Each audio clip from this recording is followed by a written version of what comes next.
निळू फुले हे नाव घेतलं तरी आमच्या डोळ्यासमोर कुटील कपटी राजकारणी चटकन उभा राहतो, किंवा हे नाव ऐकताच बाई वाड्यावर या हे वाक्य तरी आमच्या डोळ्यांसमोर खेळतं.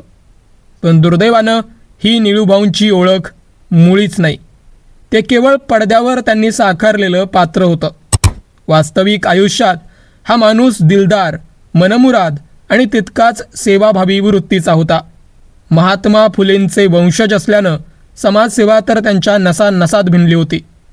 पडद्यावरचा हा खलपुरुष वास्तवात मात्र नायक होता. त्याचाच पुरावा म्हणून आजचा हा व्हिडिओ, ज्यात आम्ही तुम्हाला ते 3 प्रसंग सांगणार आहे जे निळूभाऊंची थोरवी आपल्याला सांगतात. पहिला प्रसंग आहे 2003चा, जेव्हा त्या वर्षीच्या महाराष्ट्र भूषणसाठी निळू फुले यांचं नाव फायनल केलं गेलं. तेव्हा रिवाजानुसार तेव्हाचे महाराष्ट्र राज्याचे मुख्यमंत्री विलासराव देशमुख यांनी संमती घेण्यासाठी निळूभाऊंना फोन केला. त्यावर निळूभाऊंचं उत्तर होतं, निवडीबद्दल आभार, पण या पुरस्काराला पात्र असा कोणताही पराक्रम मी केलेला नाही. मी एक व्यावसायिक अभिनेता आहे. पोटापाण्याची सोय म्हणून अभिनय करतो आणि सदर कामाचे मोजून अगदी बक्कळ पैसे घेतो. यात समाजासाठी राज्यासाठी मी वेगळं काहीही केलेलं नाही. मुळात आम्हा व्यावसायिकांना तुम्ही पुरस्कार देणं चूकच आहे. तुम्हाला हा पुरस्कार द्यायचाच असेल तर डॉक्टर राणी आणि डॉक्टर अभय बंग यांना द्या. बालमृत्यू रोखण्यासाठी गडचिरोलीत त्यांनी मोठं काम केलं आहे. दोस्तांनो, पुरस्कारांची भीक मागणारे अथवा ते मिळाले नाहीत म्हणून व्यथित होणारे आजचे कलाकार कुठं, आणि समोरून चालून आलेला राज्यस्तरावरचा सर्वोच्च पुरस्कार नाकारणारे निळूभाऊ फुले कुठं.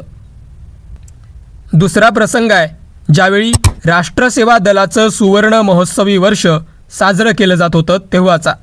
या अभूतपूर्व क्षणानिमित्त मंचरमध्ये निधी संकलनाचं काम सुरू होतं, पण लोक तटपुंजी रक्कम ठेवत होते.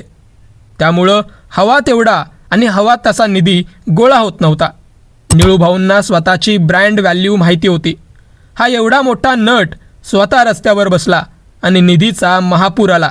अगदी मध्यरात्रीपर्यंत निधी संकलनाचं काम सुरू होतं. समाजासाठी समाजसेवेसाठी या लेवलचं कमिटमेंट देणारा अभिनेता माझ्या तरी पाहण्यात नाही.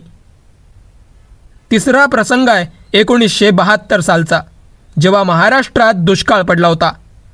रामनगरी या पुस्तकात राम नगरकर सांगतात, या दुष्काळग्रस्तांच्या मदतीसाठी राष्ट्रसेवा दलानं जमा केलेलं धान्य निळूभाऊंच्या घरी ठेवलं होतं.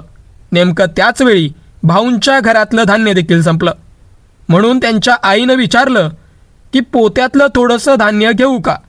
आईच्या या प्रश्नावर निळूभाऊ गरजले, ते लोकांचं धान्य आहे, उपाशी मेलो तरी चालेल, पण त्या धान्याच्या एका दाण्यालाही हात लावायचा नाही.